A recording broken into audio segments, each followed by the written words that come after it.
And here we are again. Welcome to Pondering the Orb. I'm your host, the wandering fantasy author Requard, and I have some wonderful books read by some wonderful authors from this year's Con Carolinas in Charlotte, North Carolina, along with some heavy and wonderful music, and as always, the adventure.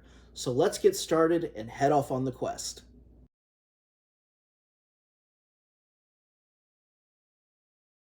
Winston-Salem author Stuart Jaffe is the beloved creator of multiple series spanning hard-boiled mystery noir, science fiction, and thrillers, but today we're here to celebrate his fantasy series, The Midnight Mysteries, which follow a band of heroes as they face off against evil wherever it springs up. Starting with The Waterblade, it is followed by the sequels The Waters of Taladero and its finale, Waterfire. Reading from The Waterblade at Con Carolinas, this is Stuart Jaffe. Hi folks, I'm Stuart Jaffe, and I'm going to be reading from the first book in the Midnight Mysteries series, The Waterblade. All you really need to know before we get into this chapter is that Axon and her team, which are made up of the names Henleo, Zared, Belmont, and Pilot, and Belmont is a witch, they just have arrived, they've come back to a town, having defeated the big bad for the town. And they're basically coming in to get their party and riches and all that. And as they crest their way towards the town, Axon, who's the leader, notices that nearby is an open-air church for her religion. So she's going to go pray and offer thanks. Everybody else goes down to party. She starts praying with the equivalent of a priest. And the priest, something weird, things start turning weird. The priest floats up in the air, splits open, all the sludge comes out. She fights off a quick monster, and when she's fine and succeeded, she hears all these screams and violence coming on from the town. And that's where we're going to pick up.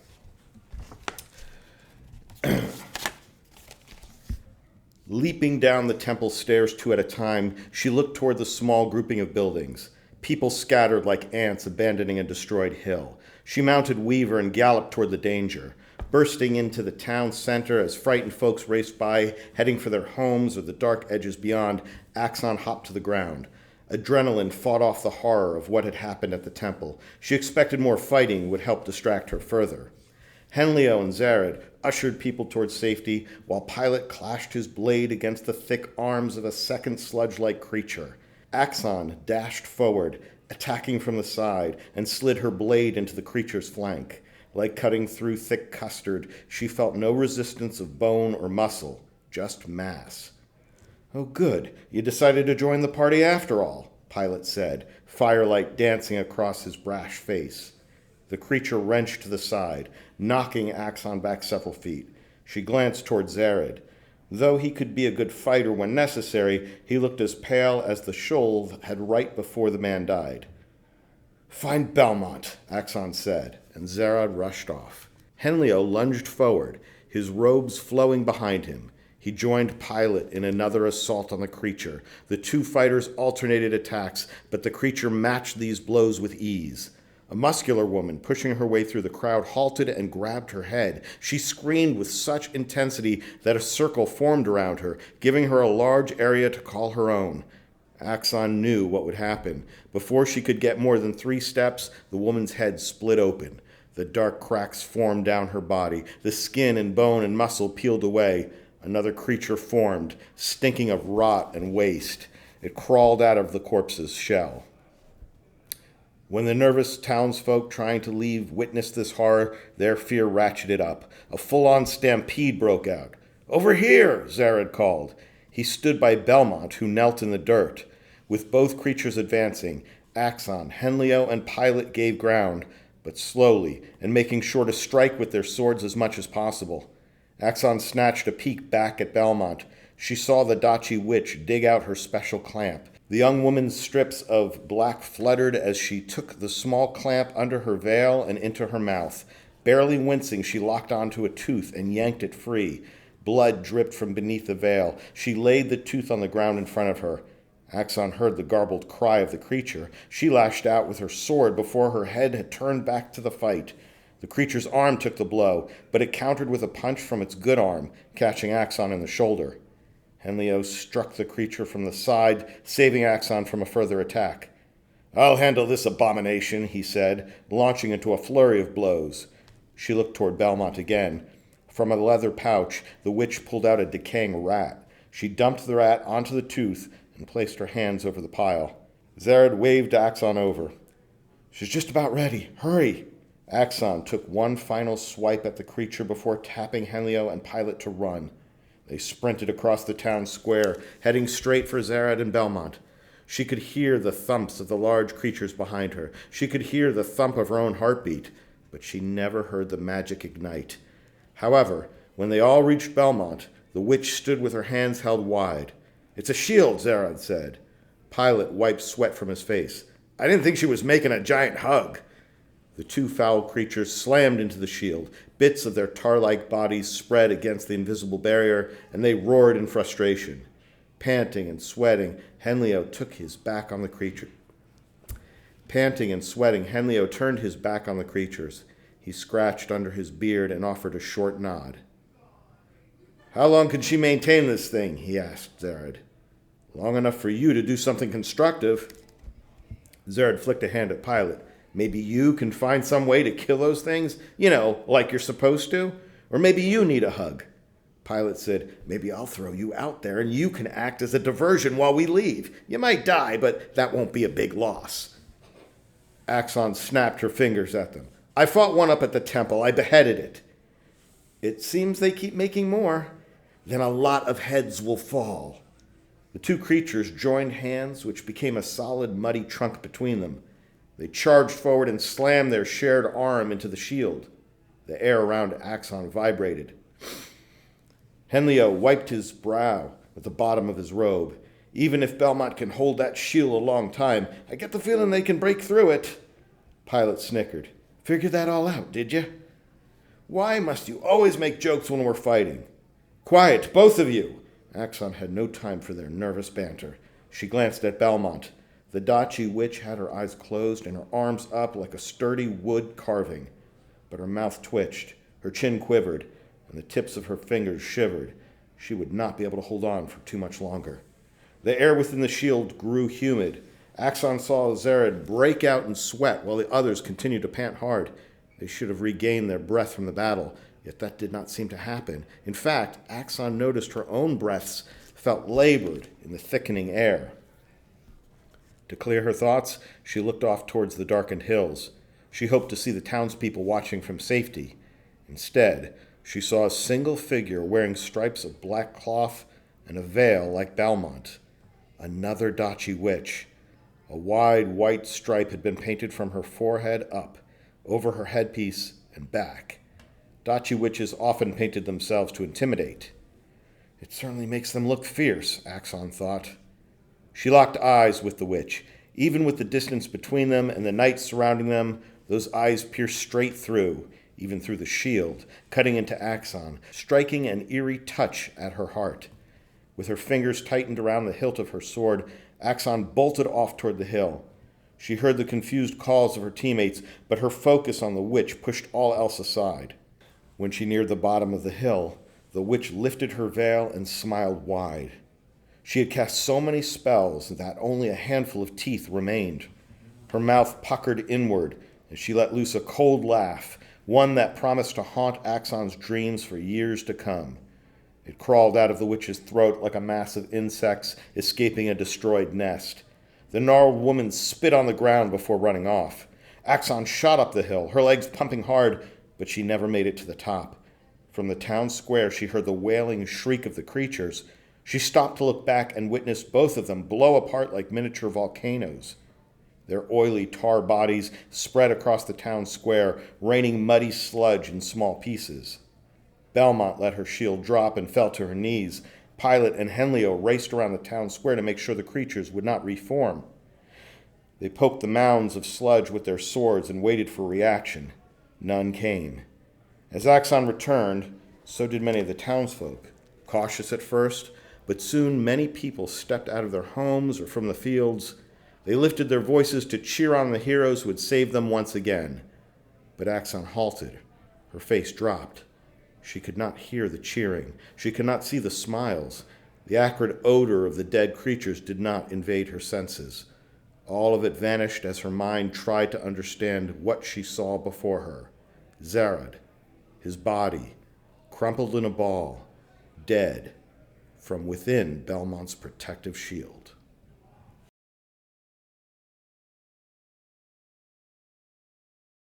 Another author located in Carolinas, J.M. Saunders is a dynamic storyteller with a penchant for the historical, dark, and explosive. I'm a really big fan of his Daughters of Shadow and Blood, a historical vampire series made for fans of Dracula. He was kind enough to join me at Con Carolinas, where he is a frequent guest, to read from a novel in progress, Hammer and Sickle, which follows the story of former Soviet superheroes as they try to discern a murder mystery where the targets have been set upon them.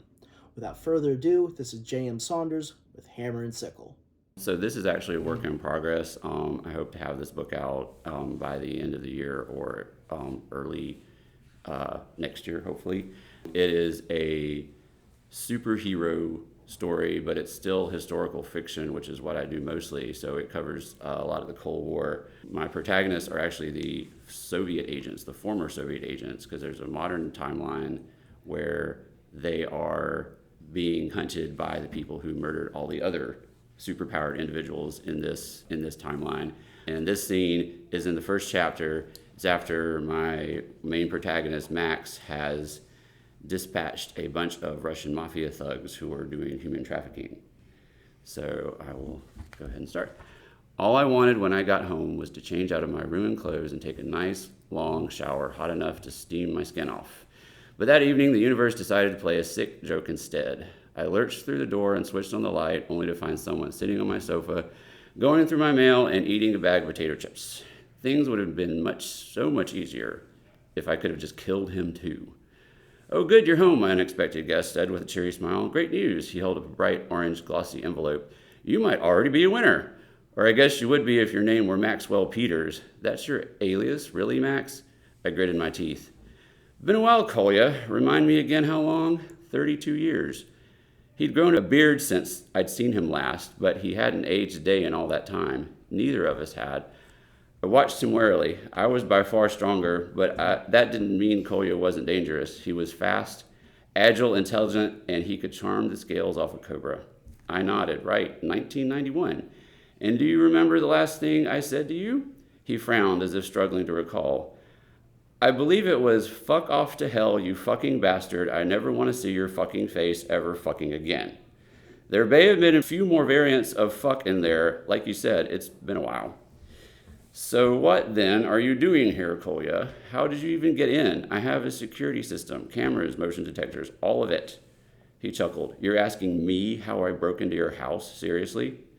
"You should go." I tried to keep my voice even. I'd already committed enough violence that evening. Kolya didn't move, though. "We need to talk, Max." I clenched my jaw and backed each word with as much menace as I could muster. "Get out before I throw you out." He scoffed. "I'd like to see you try." He glanced over my clothes, smeared with blood and peppered with bullet holes. "Wild evening, I see. How did it go? Did you kill the bad guys? Did you get to be the hero?" "What I did tonight is none of your business," I growled. He cocked his head to the side. "Why do you do it? This isn't the first time. You can tell me I'm wrong, but I know I'm not. Why do you go off and play the knight in shining armor when you know it doesn't make a difference?" "It made a difference to those women tonight," I snapped, "and every single other woman I've rescued. God knows no one else was going to save them. In case you haven't noticed, justice in this country is only for those who can afford it. I'm helping the only way I know how, by killing the bad guys, as you say. I'm sure it's just a bonus that they're Russian." He wasn't wrong, but I wasn't going to give him the satisfaction of knowing. "What do you want, Kolya? Why have you found me after all this time? I told you we need to talk, and I told you, fuck off." Kolya wiped the potato chip crumbs from his shirt and stood up from the couch, but he didn't make to leave. "Nice house, if a little small," he said, circling the room. "Nice neighborhood, too. You seem to have done well for yourself. What is it you do?" "I have a small private security company." I should have figured. "And what about you?" I asked, against my better judgment. "I facilitate the relocation of high-value goods." I should have figured. "So you're a thief, and you're a murderer," he shot back. "You don't have any right to act all high and mighty. The kind of people I steal from would gladly run you or me over in their Bentley if it meant making their dinner reservation. And half the time, they don't even notice anything's missing. I'm not taking lollipops from little children here." Police sirens called out in the distance. Kolya popped an eyebrow. Are they coming here, I asked. He didn't answer. Kolya, are the police coming here? He still didn't answer, but the corners of his mouth turned up just slightly. I've never wanted to wring the life out of someone so badly. God damn you, did you call them? Did you tell them what I did? I lunged for him, but he dodged my grasp. Like I said, he was fast, inhumanly fast, some might say. I toppled the couch, broke a lamp, and ended up punching a hole in the wall, but I couldn't lay a finger on him. Listen to me, Max, Kolya said. Someone is after us, you and me. They found us. Somehow, they found us. 2 days ago, a fake cab driver tried to nab me in the middle of Manhattan. Fortunately, he underestimated my willingness to jump out of a moving car in the middle of rush hour traffic. I haven't been back home since. How do you know it's not just because you're being reckless, I asked. You're wrong about the people you steal from. They notice and they care. Someone with a grudge and enough money could find you. Me being reckless? Kolya twisted his mouth in a crooked grin. What about you? Do you honestly think pissing off the Russian mafia is going to lead to good things in your life? The sirens were getting louder. Look, he continued, we can debate morals and ethics another time. We need to leave now. I folded my arms. I think I might take my chances with the police. You'll never make it to the police station. They'll get you before you arrive. Why should I trust you? You trusted me with your life how many times? And look how that turned out.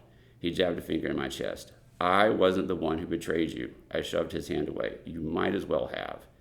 He sighed. Max, please. The police sirens grew louder. It was only a matter of minutes. Kolya and I stared at one another, neither of us moving as the police drew closer. Eventually, the sirens passed by the house and kept going down the street. I glared. Really, Kolya, you are an absolute fucking bastard. Then the side of the house exploded.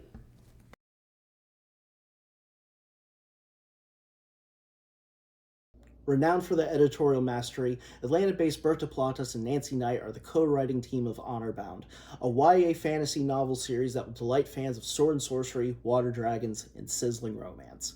Starting with the novel Cursed, followed by Queen's Honor, Berta Platas joined me at Con Carolinas 2024 to read from her and Nancy's third book in the series, Queen's Curse. Let's enjoy. I'm Berta Platas, and I am reading from the third book in the By Honor Bound trilogy. It just came out this week. It's called Queen's Curse.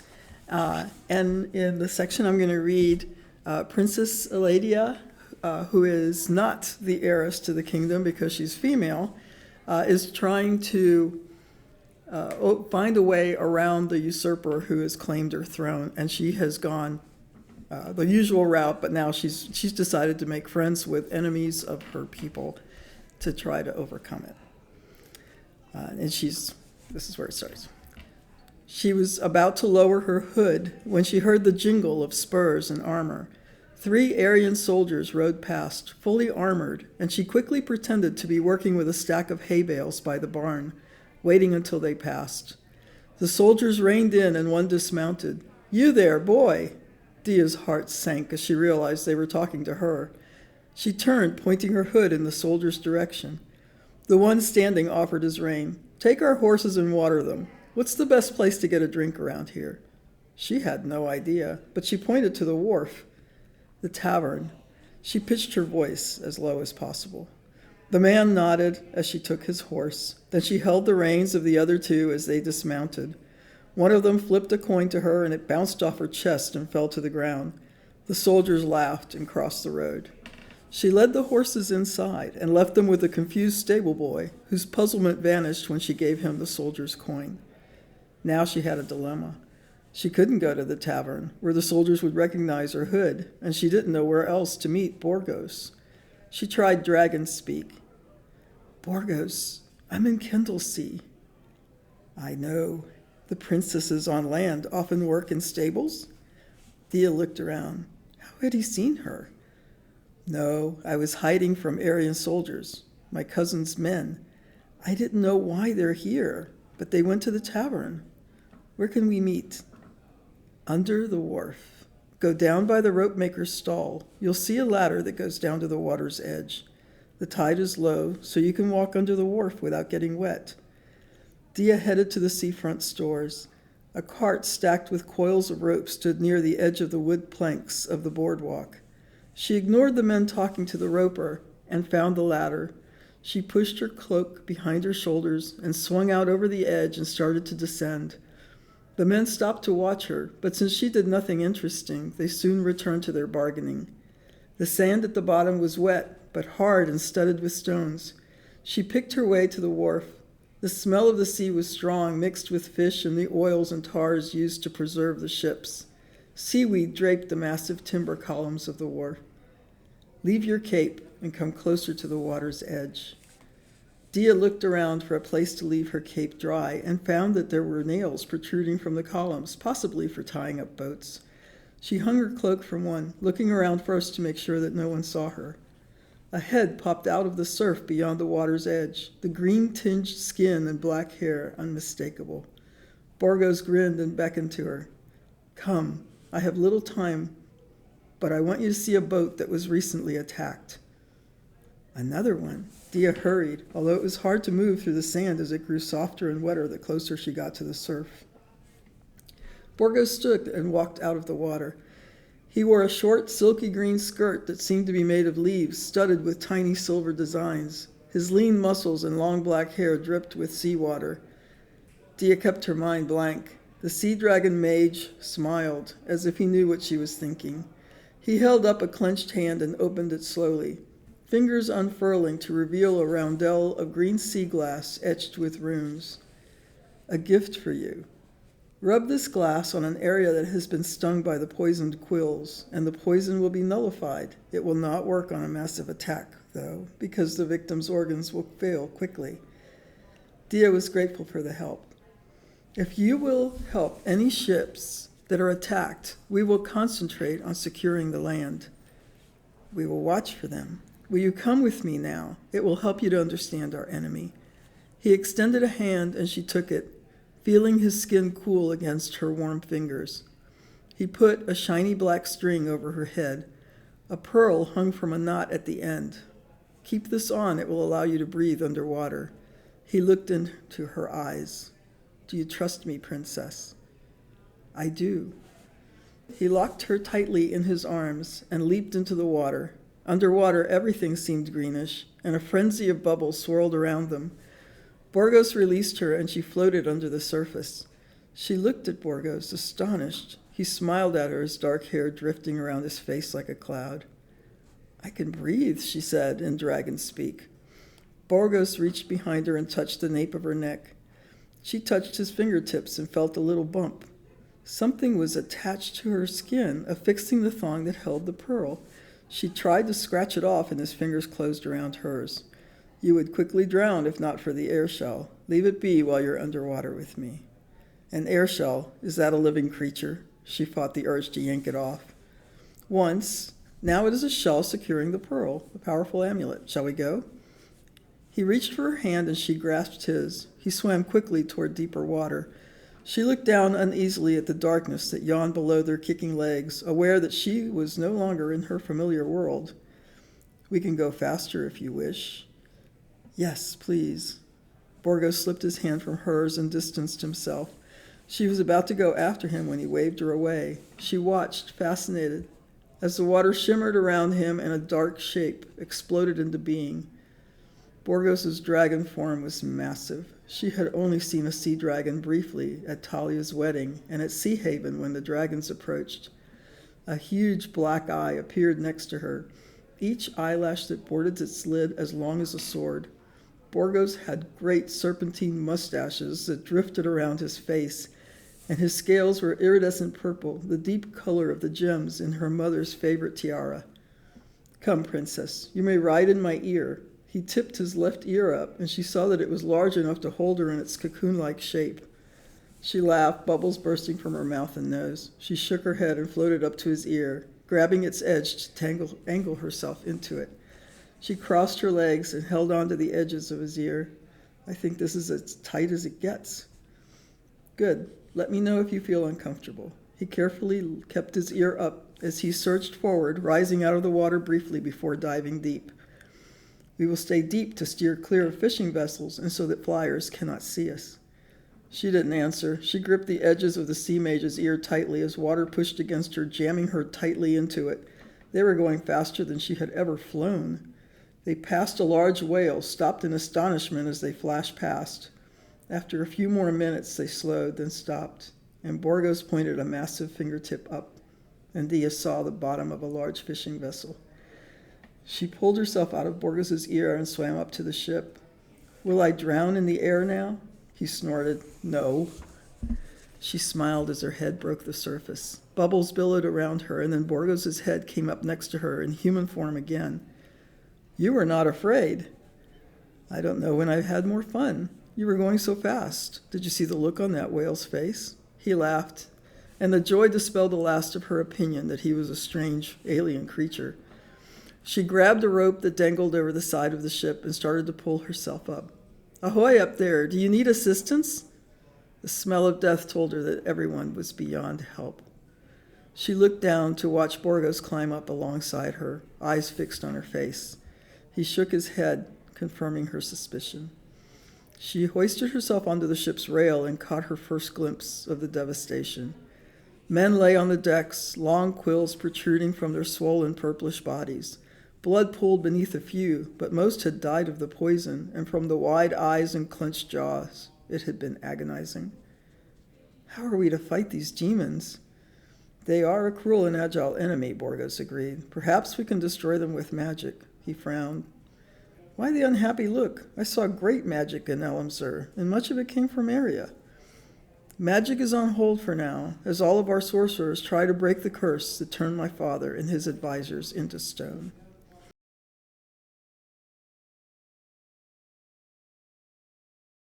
It goes without saying that Caspero is a favorite here on Pondering the Orb, and for a damn good reason.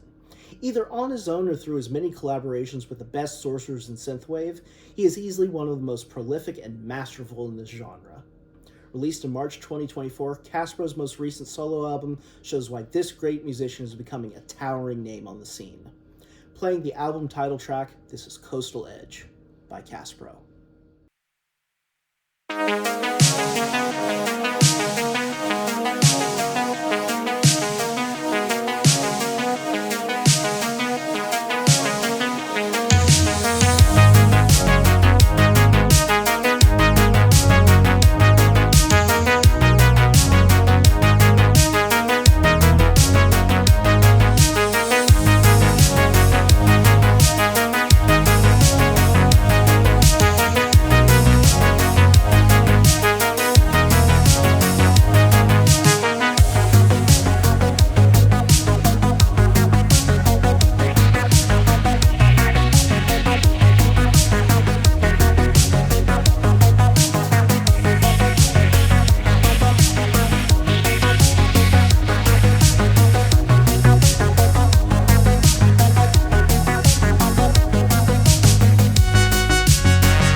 I'm just going to read through this because I might get very emotional.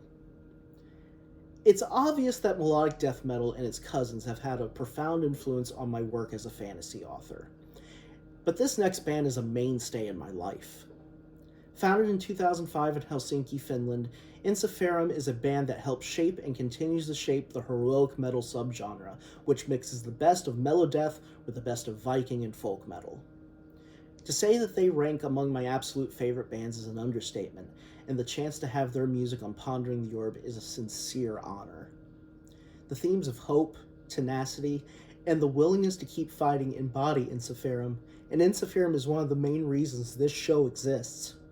Playing from 2009's From Afar, this is Twilight Tavern by one of the best bands in the world.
Okay.